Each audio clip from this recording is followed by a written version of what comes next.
Раз уж вам так понравилось мое исследование мертвых батл-роялей, я без угрызений совести продолжу делать на вашем интересе деньги. Не видели первую часть? Смотреть. Видели? Переходим сразу к делу. В этот раз я постарался собрать самые неочевидные, или, по меньшей мере, не самые очевидные игры, которые вы в том числе советовали. И первым по списку у нас идет Dying Light Bad Blood. Игра в жанре королевская битва с паркуром и зомбями, а также упором на сражение в ближнем бою. Оказалась она в моменте настолько хороша, что через время после ошеломительного успеха разработчики решили сделать на основе ее механик и карты отдельную сюжетную игру, убрав приписку Bad Blood и назвав ее просто Dying Light. Игра так понравится пользователям компьютерных технологий, что годы спустя выйдет даже вторая часть и отдельная серия игр, но уже без паркура, Dead Island. Но это совсем иная беседа. На сегодняшний день онлайн-игры на 101% соответствуют теме ролика. Я без какого-либо обвинения в байте могу на превьюшке писать 0 игроков в сети. Помимо этого, данный умник из чатика теперь может спать спокойно. Смелюсь также сказать, что в нынешнее время Dying Light Bad Blood является сертифицированным Lost Media, потому что в Steam она больше недоступна, и мне пришлось просить аккаунт у Санька, которому во времена Царя Гороха выдали эту игру. Теперь забудьте, что я сказал, потому что, оказывается, я был неправ. Впервые со мной такое. Так сегодня купил? В смысле купил? Через ГГСЛ. Чё за бред, блядь? Пиздюк какой-то, а не староста. На самом деле, игру можно купить, что стало для меня удивлением. Теперь начну сначала. При заходе в бродилочку необходимо пройти туториал, чтобы возникла возможность играть. Подкат на C, это мы сразу в параметры заходим. При попытке поиграть в матче оказались только мы со Жмени. И со временем тот самый братишка, который пролил мне свет на факт о возможности покупки игры. Что в целом удивительно, при среднем онлайне в 0 игроков в день, так еще и в 11 часов вечера. Мы немного побаловались в режиме ожидания, при этом даже не надеясь на начало игры. И как вдруг... Кто-то зашел новый. Смотри, Аестер подключается, Нифа. Здоровкин ты. Начинается! Я мангал! К искреннему, глубочайшему удивлению запустился матч. Не удалось подключиться, подключение от игры. В конечном итоге в матче осталось 4 игрока, включая меня. И найдя немного оружия и столкнувшись лицом к лицу с новыми механиками, о которых я скажу позже, вскоре судьба свела меня с злейшим представителем мира этой игры. Все, он меня сейчас отхуярит, смотри, он меня сейчас так отхуярит. Возьми, может, легкое оружие. А как тут блок ставить вообще перед ним?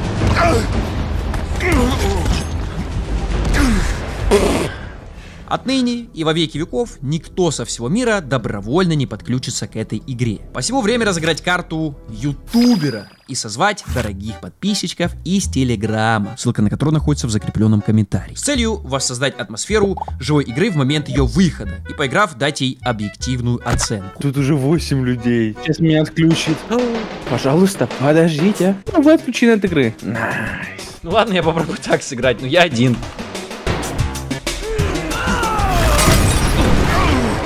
Я убил игрока! Мне перебил. Убил! Захуя! Тут второй прибежал!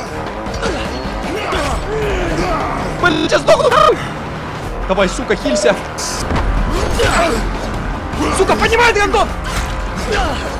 Сдохни, убил! Сука, хилься, братик, родной, хилься! Роднулечка, хилься, солнышко! Вообще волнительная история. История волнения. Я боюсь. Я ж убил, меня захуярили! Сука, лоу-хпшный! Ой, вообще до тряски. Эмоции, как мы видим, атас. В первом матче я умудрился лишить возможности дышать целых 4 прямоходящих. И это без помощи моего союзника в дуо-режиме. После этого я решил не ливать с матча, а наоборот, посмотреть за ходом развития событий. Комментируем, давай. Исходит рокировка, запрыгивает на забор, сзади него догоняют двое, не смогли догнать, убегает, пытается отхилить хп. Скорее всего, не получится. Догоняют ребята, видно, мастера спорта по Dying Light Bad Blood. Видно, ребята наиграли не одну катку в эту игру. Так, они пробегают специальными стратками сквозь текстуры. Прямо головой сквозь текстуры. Этот парень пытается стратку удара по стене поражать, но у него не получается. Не получился буст-хит. Очень мало здоровья у нашего лидера. А кто лидер? Посмотрим, чем... Ну, которого в костюме. Вот он. Ай-яй-яй-яй-яй-яй, нейтрализовали. У нас остается тех руку. Динары и Техруку — это, походу, ребята в команде. Им нужно собрать образцы, и они выйдут победителями из этого богом забытого места. Ой-ой-ой-ой. Препятствие в виде большого зомбика-монстрика. Проигнорируют ли они его? Они умерли? Что произошло? Победили. Поздравим победителей. Больше такой привилегии у них не будет никогда. Ровно в следующем матче нам удалось присоединиться со Жменей к одной игре. И лично я уже был решительно настроен на победу. Погнали! Да только вот Сразу пропал. Сука, ну как с тобой играть, блядь? Алло?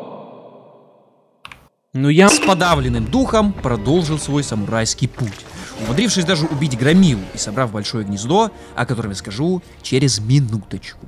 Но под впечатлением от несгибаемой воли и огнедышащей харизмы Техруку, я по собственной воле передал свою жизнь в его распоряжение. Он просто решил меня убить. Все, иди ты нахуй, Жменя, чтоб я, блядь, с тобой еще хоть раз... Пойдем сразу наверх и забирать гнездышко.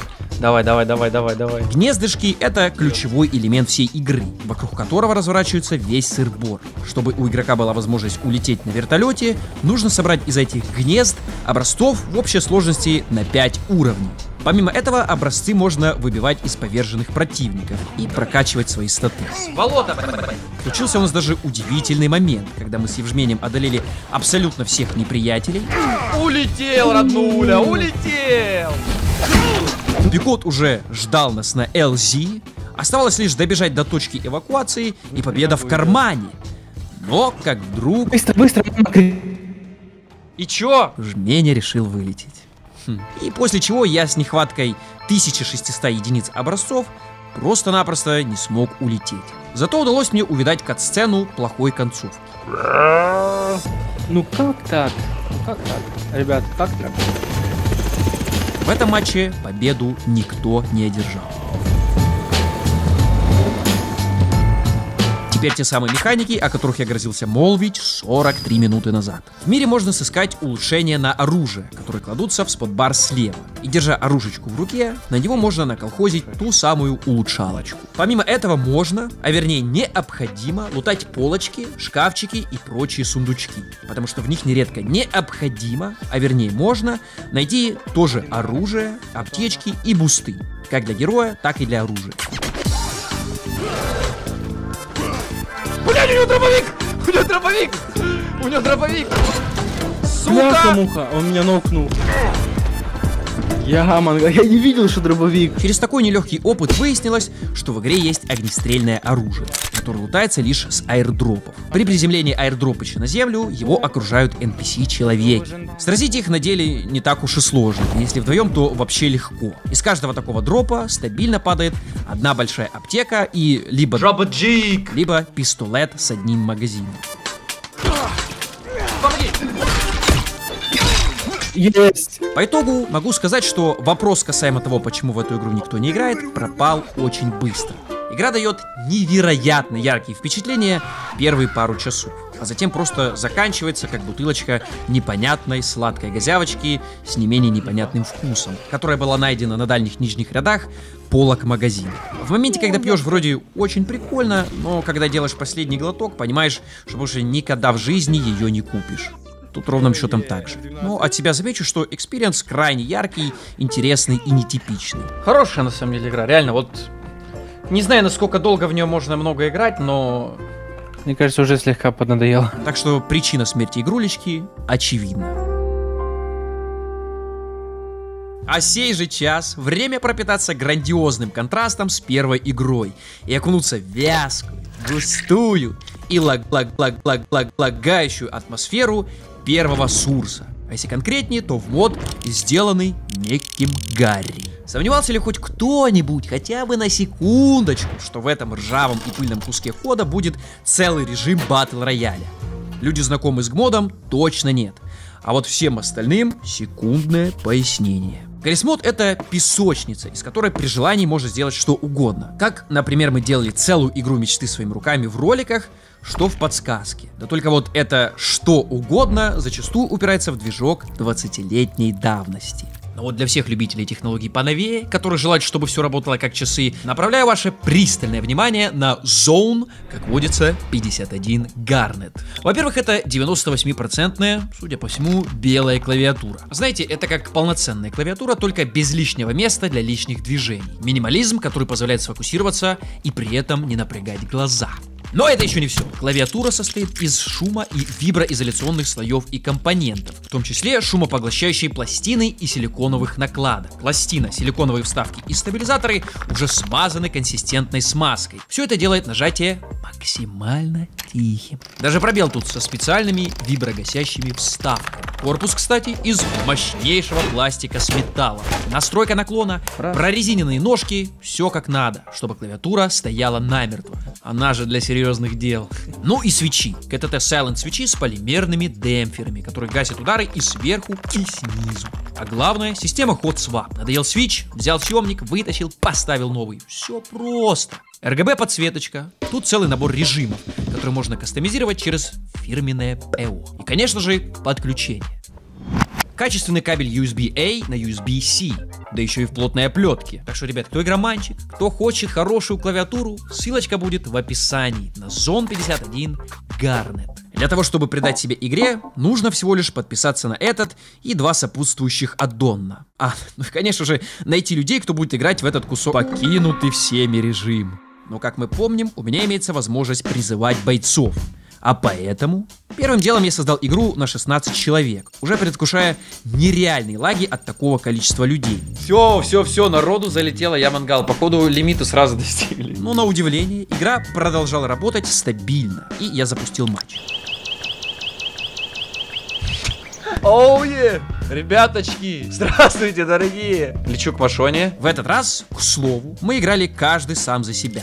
Приземлившись в магазин, я нашел внутри авапочку с горячо мною нелюбимым прицелом в стиле картинка в картинке. Я не стал пытаться убивать чудика напротив и, сев в машину, двинулся на поиски лучшего орудия для нейтрализации соперников. Дорога завела меня в какой-то особняк с закрытой дверью. И, пошарившись по местности, я не нашел совершенно ничего. Поэтому, занырнув в транспортное средство, я двинул вглубь города. На машине я привлекаю к себе чертовски много внимания. О! Боец! Сука, убить! Убить! Убить! Убить! Убить! Ну что сказать? Переволновался. Во второй раз я выставил лимит уже на 64 игрока. И в ожидании следующей каточки, в свойственной Гаррисмоду микспамерской манере... Пацаны, давайте фотку. Ну давай, ладно. Давай фотку. Ну и кто поймет, что это хумус. Я прыгну. Прорисуем, напишем. Так вы могли кого угодно сфоткать, сказать, что это хумус. Давай я сфоткаю. Небо наполнено людьми. К сожалению, парашют нельзя обрубить. Так бы я обрубил и в воду посыпался. О, нашел базуку. Нашел базуку! Вижу человека, лагает страшно. Лагает страшно, убил, нейтрализован. 14 патронов осталось. Я мангал. Вижу машину. Мне нужно завладеть машиной срочно. Нашел еще ружбаечку. Машина будет моим укрытием. Блять, как тут целиться нахуй. Пожалуйста, умри! Иди нахуй! Молю, умри! Сука! Да сдохни ты, блядь! Да стой ты! Убил, Найсичи! Срочно захилиться! Эмочка без патронов! Вижу злодея! Вижу еще злодея! У меня ни патронов, ни бинтов, ни ваты! Ой, блядь! Как он меня напугал, сука! Попал? Блядь! Сука! Сейчас будет сражение, сейчас будет баталия! Сидит, ждет! Ты охренел! Убил! Молодец, боец! О, перестрелка. Сразу 2 противника. Попасть не может. Давай на кулаках. Давайте, раз, два, три, давайте, мочите друг друга. Давай. Давай, кто кого? Даня, давай, тащи. Я тебя сотку поставил. Давай, ебашь, ебашу! Пистолет свой. Красава!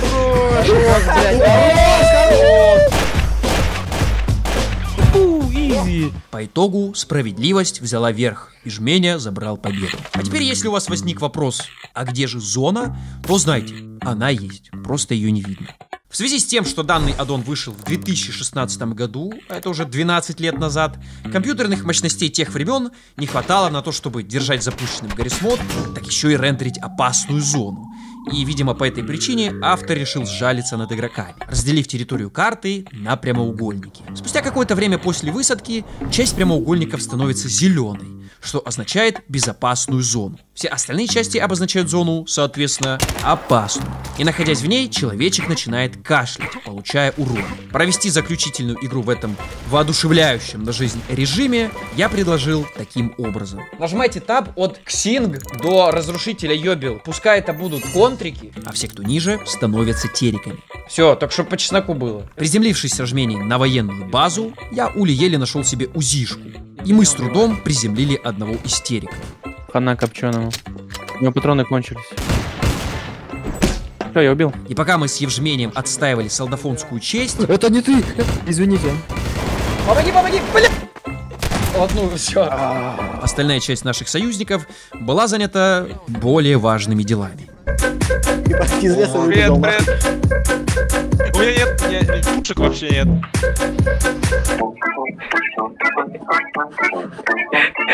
Новое правило, с этого момента все против Каждый всех, сам за все себя, против новое всех, правило, каждый сам за себя, как хуярите. Давай, на кулаках, давай, по-честному. Доставай пистолет. Молодец. О, он мертвый, что ли? Он умер, он упал. А, понятно. Короче, все. Следующий режим — это полное говно из жопы. Пытались мы также сыграть в более новый режим, вышедший в 2018 году. Но если вкратце, то это Пососяново полное, которое, несмотря на такие многообещающие аддоны и скриншоты, оказалось делом нерабочим. Итоговая оценка — овсянка. До гвоздей не дотягивает. Пожалуй, самой удивительной на сегодня игрой в этом неудивительном жанре является детище тех же разработчиков, что выпустили TABG, который стал победителем в предыдущем ролике. И имя ей Nightfall: A Daring Journey. А статус победителя ей вряд ли сегодня грозит. Как мне подсказывает мой виртуальный ассистент, пиковый онлайн за сегодня был 80 игроков, так что игру вполне себе можно назвать мертвой. Основной механикой данного творения является дрифт на лошадях, забавный и необычный сеттинг, а также крайне немаловажное оригинальный подход к основе жанра, а именно источник мотивации для игроков делать то, что они должны делать. Говоря простыми словами, круга тут нет, но есть финальная цель, которую может достигнуть лишь одна команда геймеров в компьютер. Соревнуюсь в горках... Соревнуясь в гонках на непарнокопытных, есть возможность, а порою строгая необходимость, настрелять из средневековых револьверов по оппонентам. Нас сейчас убьют. Всем привет. Убил! Пинком! Хорош! Визуальный стилек, как вы, наверное, обратили внимание, собою хорош и наделен эффектом прикол. В особенности забавляет наличие огнестрела у рыцаря. Сейчас я... В особенности анимации взаимодействия этих рыцарей с огнестрелом. Убил. Прямо-таки как у этого блогера Чумаса. Ружбаечек немного, но зато все они прикольно крутятся. Крутятся долго, что совершенно не напрягает, не надоедает и не мешает в боях. Небольшое количество вооружения нивелируется его вариациями с улучшениями по типу скорострельности и прочей душнины, которые вам не интересны, а также бомбочками. Вот, я вижу. Убей. Каждая из команд начинает свой путь из дальней части королевских земель, а цель их — добраться до Тридевятого царства и заполучить об этом позже. Дороги, как мы видим, не сказать, что прямые, но и инженеров темных веков глупцами не назвать. Тропы явно были созданы такими, исходя из природного желания семейства лошадиных входить в повороты экстравагантным способом, от чего получая буст скорости. Чем дольше длится дрифт, тем сильнее будет ускорение лошадиных. Но только по дороге. Лоханулся. Коли адскую лошадку ступит на травушку, сразу галоп сменяется шагом. Эффект бешеной скорости пропадает, количество дофамина резко угасает. А что же, собственно, мотивирует всадников двигаться вперед, если сужающегося круга нет? Ночь. Они нас сейчас взорвут! В игре идет постоянный цикл смены дня и ночи, и если к вечеру не успеть заехать в населенный пункт, то начнется скоропостижное кончание от холода. Посему для успешного прохождения далее необходимо лутаться и ночевать в городах по пути. Я нашел книгу? What the hell's going on?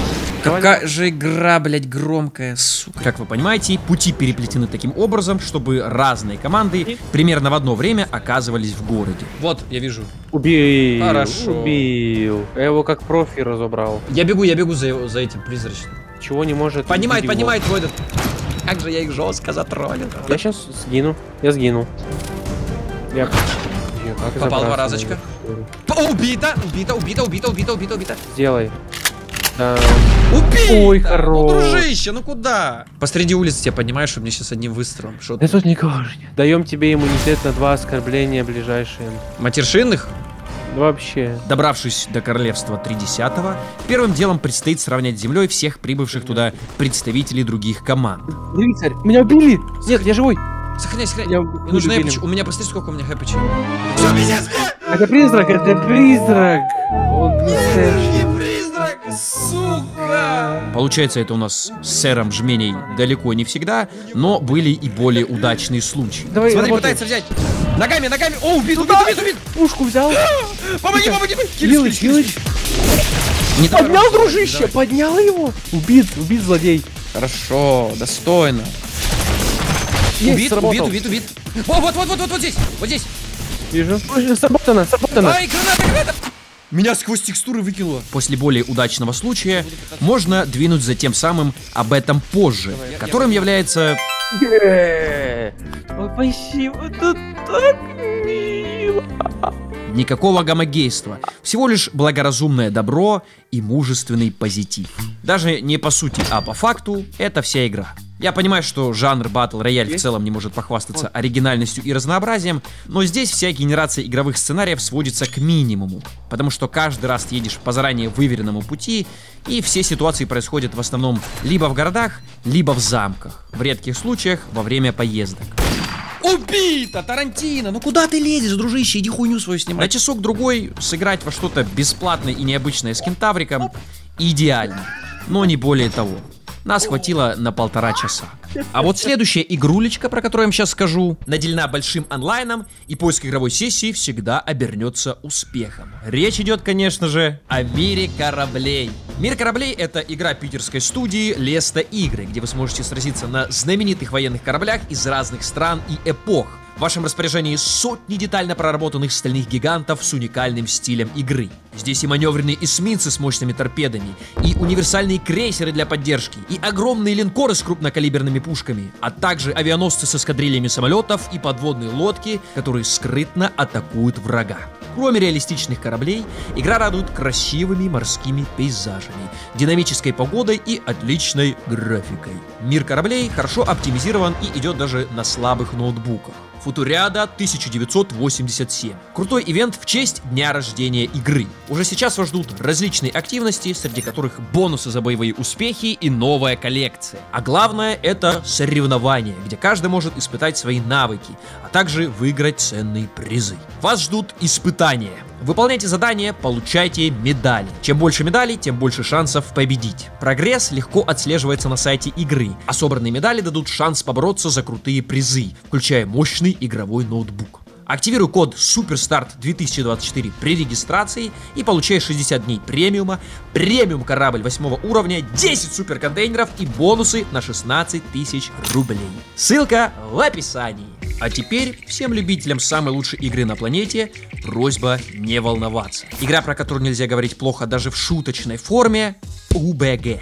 Потому что в предыдущем ролике своим единичным высказыванием в неудовлетворительной форме о PUBG я созвал все сообщество фанатов этой удивительной игры, которое сочло мою вольность открыть рот об этом лучшем представителе жанра, как хейт к нему. Мое отношение к PUBG хочется процитировать фразой «Забей Пита» из всем известного мема. Но делать этого я не стану. Наоборот же, давайте изменим мое, как многим показалось, предвзятое отношение к игре в лучшую сторону. Но так как PUBG, не сказать, что является мертвой игрой, а даже наоборот, я нашел замечательную альтернативу, полную копию и в каком-то смысле даже улучшенную версию оригинальной игры МТА PUBG сервер. Онлайн, как мы видим, нулевейший. Загрузившись на сервачок, я, было дело, искренне удивился тому, насколько хорошо она выполнена в визуальном плане. Прямо-таки не отличишь от оригинала. Из заметных минусов только Это и есть оригинал. Ой, извините. На деле при заходе на сервер сразу же дается возможность создать персонажа с тонким намеком на то, что кому-то здесь не место. И пока большинство избранных телеграм-подписчиков, среди которых потенциально можете быть вы, загружал необходимый контент, потому что в эту срань никто не играет, я и 3 других человека загрузились в тестовую каточку. Тут кольцо на 2,5 человека. Все. Тут слегка камера уродская, не буду матюкаться лишний раз. Я сейчас корабль подумал. Не надо в корабль. Я не специально. Все, нормально же. Первым делом я познакомился со свойственными сан-андресскими механиками паркура и прорывной системой прицеливания от первого лица. Ой! Ой! Я убил. Где он? Он на крыше? Я убил. Фу, легко в голову калашом. Хорошая игра. А затем, когда первая половина бойцов загрузилась, я создал лобби уже на 11 человек. И представляете, в этот раз игра сочла необходимым выделить под наши конфликты целую карту. Полетели. Не падайте с высоты. Найдя кучку мусора, стало ясно, что дело темное. Безопасный круг находился буквально в другом штате, а Зона. наступала нам на пятки-пятки. Ебать, рвануло. Чтоб я тебе еще раз На ждал. X нажми драпать когти быстрее. В быстром темпе прояснилось, что без машины делать тут нечего. Убью сейчас человека. Вижу, давай. Теперь можешь самим умирать.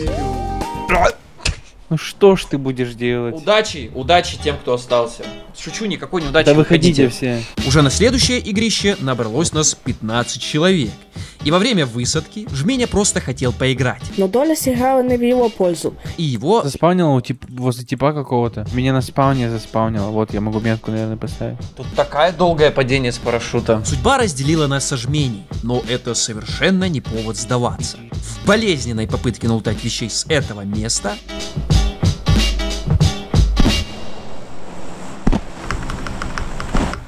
Что за спавны вещей? Ой, в пизду, все, не буду даже пробовать. Проигравший, но не побежденный, я продолжил исследовать люминесцентные пространства города Лос-Сантос с довольно неплохим успехом. Опа! Чатиславский. О, еще машина. Машина найдена, полдела сделано. И пока я ждал подъезда Жмени, случился так называемый жук, или же баг. Что за хуйня? У меня только что удивительное произошло. Его переезд из сельской местности в город мы отпраздновали сигнальным огнем в небо.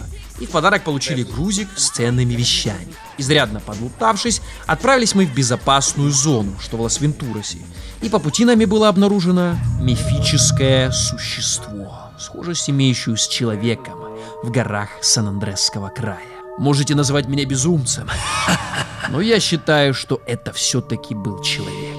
Но даже несмотря на то, что поднявшись наверх и осмотрев окрестности мы его так и не нашли, я остаюсь верен своим догадкам, что это был гуманоид. Возможно, призрак Лос-Сантоса, а вероятнее всего Бигфут. 1991 год. Начинающий журналист и фотограф Барл Клонсон, отправившись в лес близ Лос-Сантоса, обнаруживает странный человекоподобный силуэт в дебрях леса.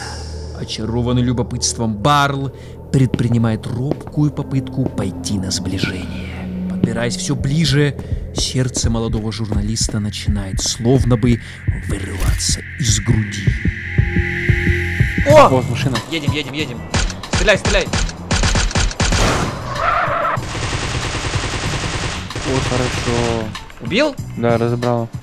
В машине трупешник лежит. Немного ощутив на собственной шкуре холодящую энергетику зоны, уже на территории столицы всех гэмблеров увидался нам еще один аирдроп.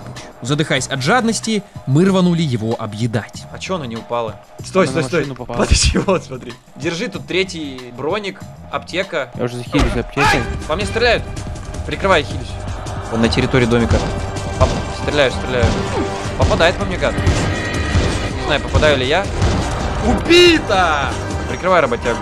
Пошли лутанем мертвейшего. Кто-то стреляет на крыше с коряком. Попал. Давай, запрыгивай. Сейчас убью. Убивай. За вентиляцией. Я вижу. Убил. Так, нашел мертвое тело.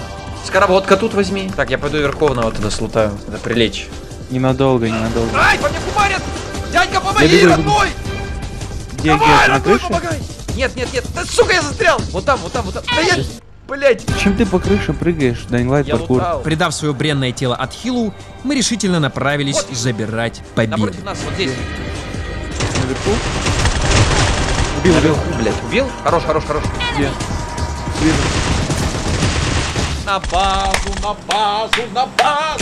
В следующей игре Евгений вновь выделился и оказался в другом конце планеты. И пока я живился в сельской местности, он даже дал определение своему багу. Ебаная колятина, вот я бы так сказал. Опа. Вижу через дорогу далеко. Двое. Одного нокнул. Сейчас я обход еще сделаю. Убита нахуй. Убитый! Хорошо. Руки, смотри, что у меня с руками. Лутай. О, про 90. Я взял про 90 себе. Вижу злодея. Вон бежит. Попал. Стой. Убита нахуй! О, Сейчас они походу от зоны будут погибать. На базу! Знаете, вот, во время просмотра записи я даже удивился проработке игры. Все эти детали и анимации во время геймплея не особо-то и замечаются. Но вы только вдумайтесь, какая великая была проделана работа горсткой ВСЖ-Васюнов на базе игры, которая выходила на второй плойке. Такой титанический труд других людей, безусловно, заслуживает лайка под моим видео. Также по карте размещены пункты быренького перемещения, как поезда, так и кораблики, про которые вы уже послушали, которыми, наверное, так никто и не воспользовался за все матчи. Вот он, ребята. Давай. Тупая игра, блять, долбоёб. Подытоживая, могу сказать, что даже немного жалкенько, даже немного грустненько, что игра настолько мертвенькая. Нужно ли объяснять, почему онлайн 0 игроков? Я думаю, нет. Пизда мне! Ну и по иронии судьбы, самая живая на сегодня игра про вампиров. Маскарад Bloodhunt.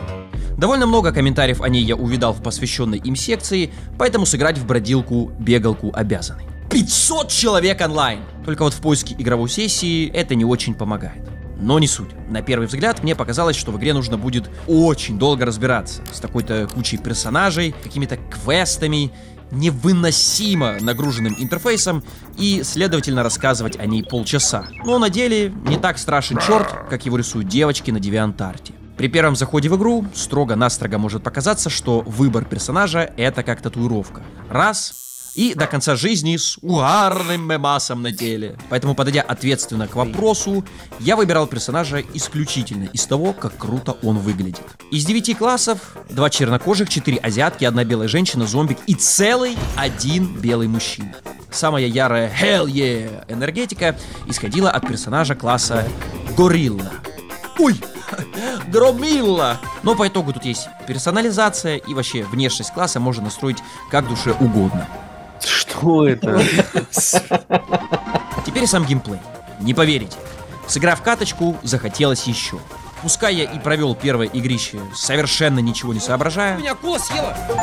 увиденное пропитало меня интересом продолжать играть.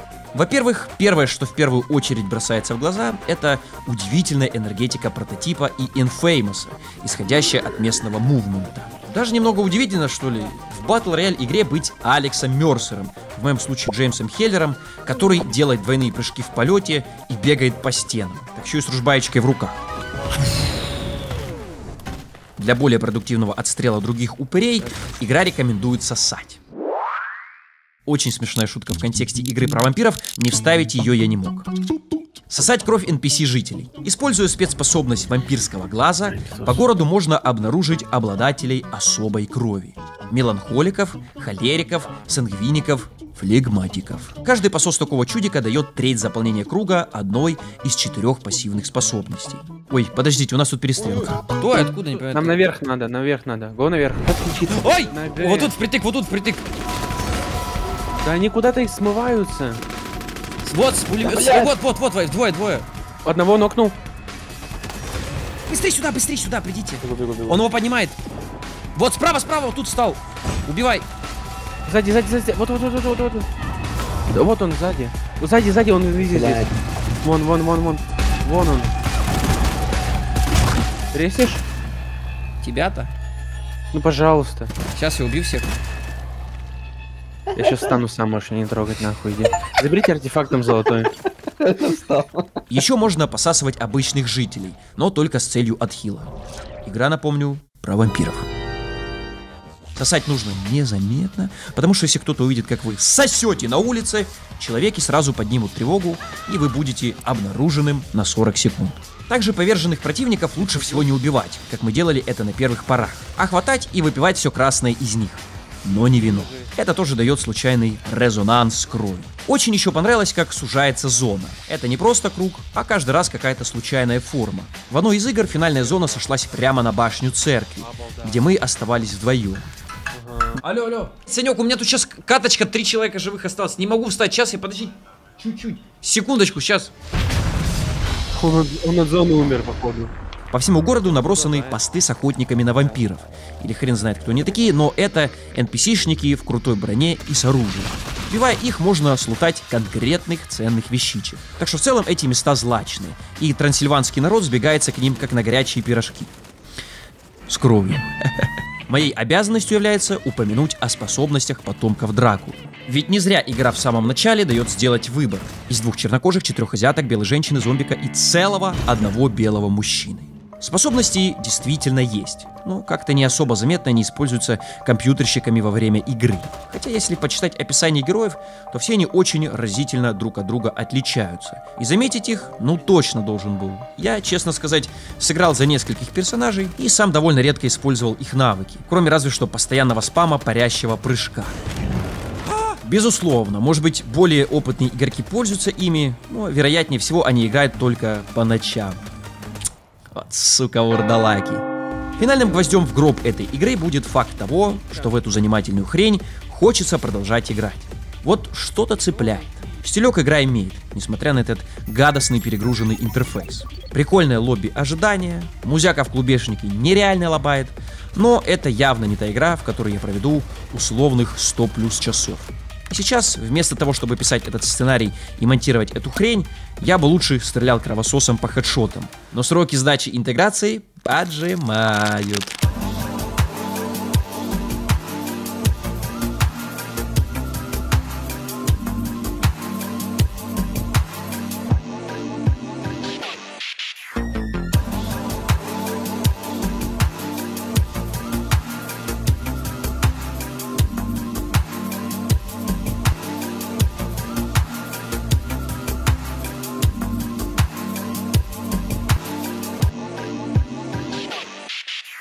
The Black Bruce Lee.